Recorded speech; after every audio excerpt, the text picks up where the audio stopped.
How do we harmonize the Gospels surrounding the events of Jesus' trial and crucifixion? This is the question that we seek to answer today as we continue our verse-by-verse study of the book of John on Walking Through the Bible. The glory of his cross. Having now looked at all four Gospel accounts of Jesus' trial and crucifixion, we have noticed that all four authors, though they tell the same story, each provide us details that the others might leave out. Therefore, as we promised all the way back when we studied Matthew, we will try to harmonize the entire account of Jesus' trial and crucifixion so that we can get a better idea of the order of events. When we do this, there might be disagreement from some of our viewers as to the exact order of some events, but we will try to do the best we can. We're going to harmonize each event by reading the passage and then at the end of the episode providing a convenient chart, a copy of which will also be linked in the description below for you to download. So if you have a Bible with you, you can follow along, but if you don't, you can follow along with us on the screen. The version that we'll be reading from is the New King James Version. So let's start with the events that happened after Jesus' rest in the Garden of Gethsemane. We would start with the trial before Annas. For that, we turn to John 18, verses 13 to 24. And they led him away to Annas first, for he was the father-in-law of Caiaphas, who was high priest that year. Now it was Caiaphas who advised the Jews that it was expedient for one man should die for the people. And Simon Peter followed Jesus, and so did another disciple. Now that disciple was known to the high priest, and went with Jesus into the courtyard of the high priest. But Peter stood at the door outside. Then the other disciple, who was known to the high priest, went out and spoke to her who kept the door, and brought Peter in. Then the servant girl who kept the door said to Peter, "You are not also one of this man's disciples, are you?" He said, "I am not." Now the servants and officers who had made a fire of coals stood there, for it was cold, and they warmed themselves. And Peter stood with them and warmed himself. The high priest then asked Jesus about his disciples and his doctrine. Jesus answered him, "I spoke openly to the world. I always taught in synagogues and in the temple where the Jews always meet, and in secret I have said nothing. Why do you ask me? Ask those who have heard me what I said to them. Indeed, they know what I said." And when he had said these things, one of the officers who stood by struck Jesus with the palm of his hand, saying, "Do you answer the high priest like this?" Jesus answered him, "If I have spoken evil, bear witness of the evil. But if well, why do you strike me?" Then Annas sent him bound to Caiaphas, the high priest. In verse 24, John told us the next event, which was the trial before Caiaphas, which occurred in the middle of the night. For that, we turn to Matthew 26. We're going to read verses 57 to 68. And those who had laid hold of Jesus led him away to Caiaphas the high priest, where the scribes and the elders were assembled. But Peter followed him at a distance to the high priest's courtyard, and he went in and sat with the servants to see the end. Now the chief priests, the elders, and all the council sought false testimony against Jesus to put him to death, but found none. Even though many false witnesses came forward, they found none. But at last 2 false witnesses came forward and said, "This fellow said, I am able to destroy the temple of God and to build it in 3 days." And the high priest arose and said to him, "Do you answer nothing? What is it these men testify against you?" But Jesus kept silent. And the high priest answered and said to him, "I put you under oath by the living God. Tell us if you are the Christ, the Son of God." Jesus said to him, "It is as you said. Nevertheless, I say to you, hereafter you will see the Son of Man sitting at the right hand of the power and coming on the clouds of heaven." Then the high priest tore his clothes, saying, "He has spoken blasphemy. What further need do we have of witnesses? Look now, you have heard his blasphemy. What do you think?" They answered and said, "He is deserving of death." Then they spat in his face and beat him, and others struck him with the palms of their hands, saying, "Prophesy to us, Christ. Who is the one who struck you?" Following the trial before Caiaphas, we have Jesus' trial before the Sanhedrin, which occurred at dawn. For that, we turn to Luke chapter 22. We're going to read verses 66 to 71.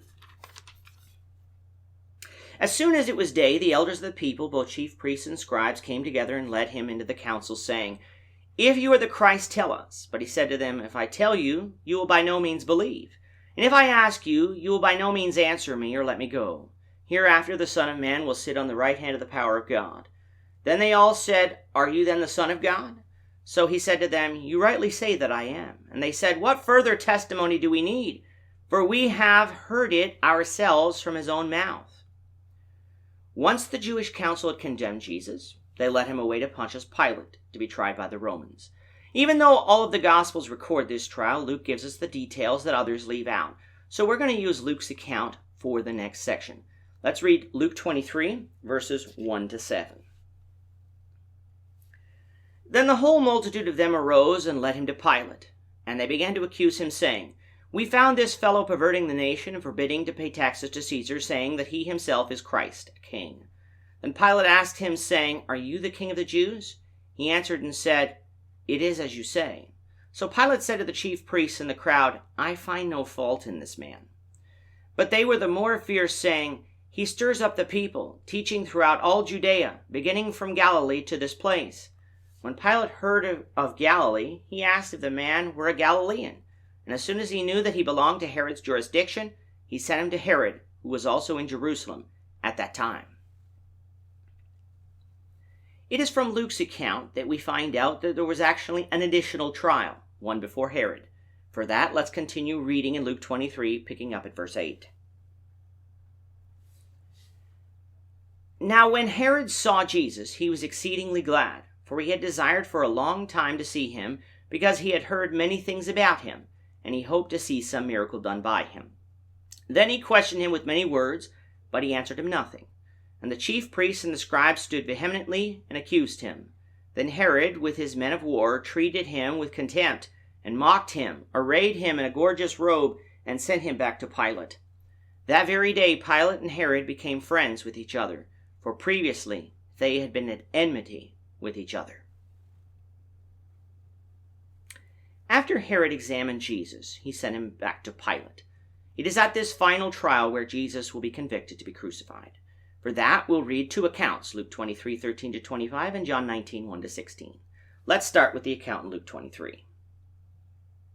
Then Pilate, when he had called together the chief priests, the rulers, and the people, said to them, "You have brought this man to me as one who misleads the people, and indeed, having examined him in your presence, I have found no fault in this man concerning those things of which you accuse him. No, neither did Herod, for I sent you back to him. And indeed, nothing deserving of death has been done by him. I will therefore chastise him and release him, for it was necessary for him to release one of them at the feast." And they all cried out once, saying, "Away with this man, and release to us Barabbas, who had been thrown into prison for a certain rebellion made in the city, and for murder." Pilate therefore, wishing to release Jesus again, called out to them. But they shouted, saying, "Crucify him! Crucify him!" Then he said to them the third time, "Why? What evil has he done? I have found no reason for death in him. I will therefore chastise him and let him go." But they were insistent, demanding with loud voices that he be crucified. And the voices of these men and of the chief priests prevailed. So Pilate gave sentence that it should be as they requested. And he released to them the one they requested, who for rebellion and murder had been thrown into prison. But he delivered Jesus to their will. Let's move on to John 19 and start reading in verse 1. So then Pilate took Jesus and scourged him, and the soldiers twisted a crown of thorns and put it on his head, and they put on him a purple robe. Then they said, "Hail, King of the Jews!" And they struck him with their hands. Pilate then went out again and said to them, "Behold, I am bringing him out to you, that you may know that I find no fault in him." Then Jesus came out wearing the crown of thorns and the purple robe. And Pilate said to them, "Behold, the man." Therefore, when the chief priests and officers saw him, they cried out, saying, "Crucify him! Crucify him!" Pilate said to them, "You take him and crucify him, for I find no fault in him." The Jews answered him, "We have a law, and according to our law he ought to die, because he made himself the Son of God." Therefore when Pilate heard that saying, he was the more afraid, and went again into the praetorium, and said to Jesus, "Where are you from?" But Jesus gave him no answer. Then Pilate said to him, "Are you not speaking to me? Do you not know that I have power to crucify you and power to release you?" Jesus answered, "You could have no power at all against me, unless it had been given you from above. Therefore the one who delivered me to you has the greater sin." From then on, Pilate sought to release him, but the Jews cried out, saying, "If you let this man go, you are not Caesar's friend. Whoever makes himself a king speaks against Caesar." When Pilate therefore heard that saying, he brought Jesus out and sat down in the judgment seat in the place that is called the Pavement, but in Hebrew, Gabbatha. Now it was the preparation day of the Passover, and about the 6th hour. And he said to the Jews, "Behold your king." But they cried out, "Away with him! Away with him! Crucify him!" Pilate said to them, "Shall I crucify your king?"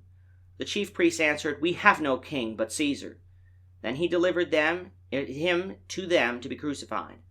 Then they took Jesus and led him away. So Jesus, having been convicted now by Pilate, is going to be led away to be crucified. We'll pick up the reading in Luke 23 at verses 26 to 33. Now as they led him away, they laid hold of a certain man, Simon a Cyrenian, who was coming from the country, and on him they laid the cross that he might bear it after Jesus.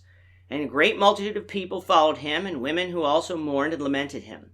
But Jesus, turning them, said, "Daughters of Jerusalem, do not weep for me, but weep for yourselves and for your children. For indeed the days are coming in which they say, 'Blessed are the barren, wombs that never bore, and breasts which never nursed.'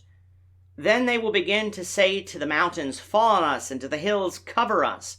For if they do these things in the greenwood, what will be done in the dry?" There were also 2 others, criminals, led with him to be put to death. And when they had come to the place called Calvary, there they crucified him, and the criminals, one on the right hand and the other on the left. Having arrived at Calvary to be crucified, the gospel accounts give different details as to what happened. We'll start with Mark 15 and read verses 24 to 32. And when they crucified him, they divided his garments, casting lots for them to determine what every man should take. Now it was the 3rd hour, and they crucified him. And the inscription of his accusation was written above, "The King of the Jews." With him they also crucified 2 robbers, one on his right and the other on his left. So the scripture was fulfilled which says, "And he was numbered with the transgressors." And those who passed by blasphemed him, wagging their heads and saying, "Aha! You who destroy the temple and build it in 3 days, save yourself and come down from the cross." Likewise the chief priests also, mocking among themselves with the scribes, said, "He saved others, himself he cannot save. Let the Christ, the King of Israel, descend now from the cross, that we may see and believe." Even those who were crucified with him reviled him. Let's continue with Luke 23 and read verses 34 to 43. Then Jesus said, "Father, forgive them, for they do not know what they do." And they divided his garments and cast lots, and the people stood looking on. But even the rulers with them sneered, saying, "He saved others, let him save himself, if he is the Christ, the chosen of God." The soldiers also mocked him, and coming and offering him sour wine, and saying, "If you are the King of the Jews, save yourself."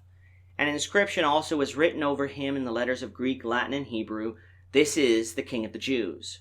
Then one of the criminals who were hanged blasphemed him, saying, "If you are the Christ, save yourself and us."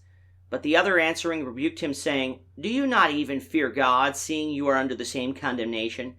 And we indeed justly, for we receive the due reward of our deeds, but this man has done nothing wrong." Then he said to Jesus, "Lord, remember me when you come into your kingdom." And Jesus said to him, "Assuredly I say to you, today you will be with me in paradise." Let's move on back to John chapter 19 and begin at verse 25.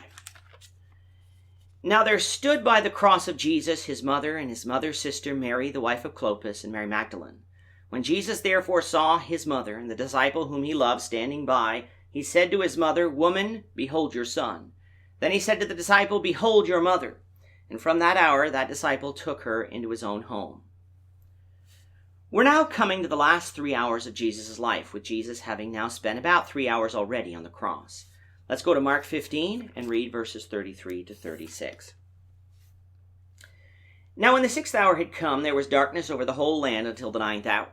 And at the 9th hour Jesus cried out with a loud voice, saying, "Eloi, Eloi, lama sabachthani," which is translated, my God, why have you forsaken me?" Some of those who stood by, when they heard that, said, "Look, he is calling for Elijah."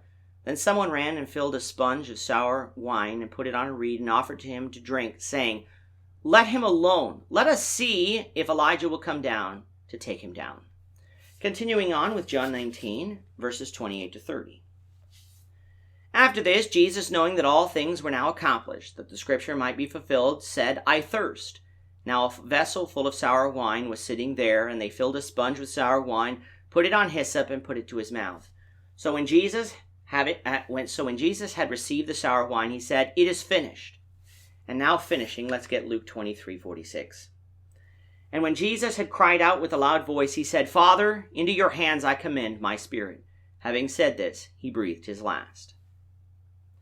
Jesus has now died, but there was more going on surrounding his death than just him dying. For that, let's turn to Matthew 27 and get verses 51 to 56.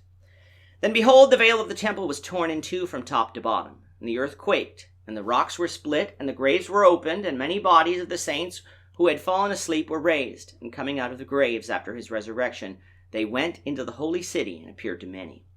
So when the centurion and those with him who were guarding Jesus saw the earthquake and the things that had happened, they feared greatly, saying, Truly, this was the Son of God. And many women who had followed Jesus from Galilee, ministering to him, were there looking on from afar, among whom were Mary Magdalene, Mary the mother of James and Joseph, and the mother of Zebedee's sons. It was the day of preparation for the Sabbath.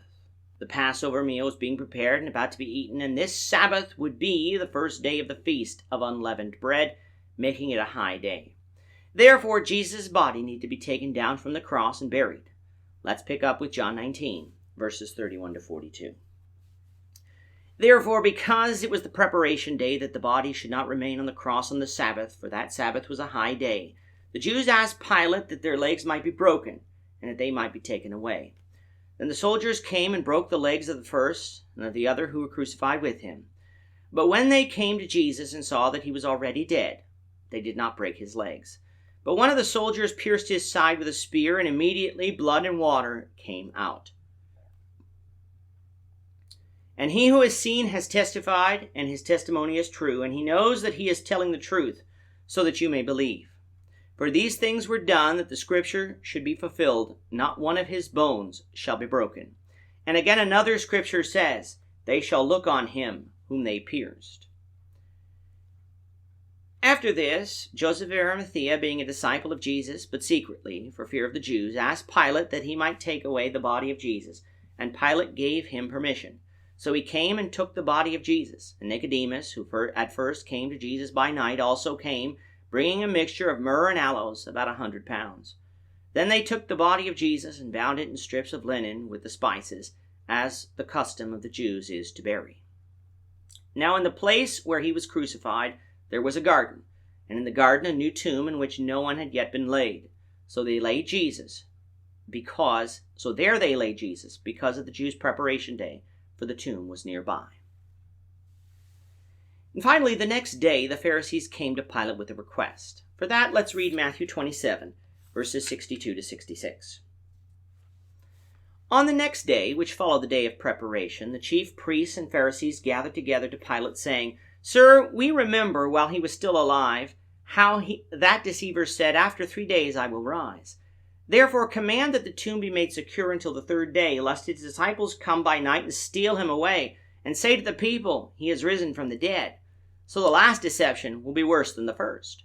Pilate said to them, You have a guard. Go your way. Make it as secure as you know how. So they went and made the tomb secure, sealing the stone and setting the guard. So that is the complete harmonization of the gospel accounts of Jesus' trial and crucifixion. If you want to visualize it in chart form, a link to which can be found in the description, we have Jesus' arrest and trial before Annas, his trial before Caiaphas, his trial before the Sanhedrin, his first trial before Pilate, his trial before Herod, and his second trial before Pilate. We then move on to his walk to Calvary, to go along with the first 3 hours of the crucifixion. During those first 3 hours, Jesus would have been mocked by those who passed by. Jesus would have prayed to the Father to forgive those involved, for they know not what they do. The thief on the cross would have been saved, and Jesus would have commended his mother to the care of John, and Jesus' clothes would have been divided. Coming to the last 3 hours, the hours of darkness, Jesus would have cried out to the Father, my God, why have you forsaken me? Would have seen everything was completed and asked for something to drink, after which he cried out, it is finished, and commended his soul to God, dying. Following his death, the veil of the temple was torn in two, signifying that the pathway to the presence of God was now open because Jesus paid the price for sin. Jesus' body would have been pierced, then buried, and the guard set at the tomb the following day. The stage is now set for Sunday, the first day of the week, the Resurrection Day. With that, our time is up for today. The Lord willing, we hope you'll join us for tomorrow's discussion of John chapter 20, verses 1 to 10, as we continue our walk through the Bible, one verse at a time. Thank you for watching today's episode. We hope that you found it edifying and ask that you not only subscribe to our channel and podcast, but that you like and share this episode among your friends, so that the saving gospel of Jesus Christ can go out to the whole world.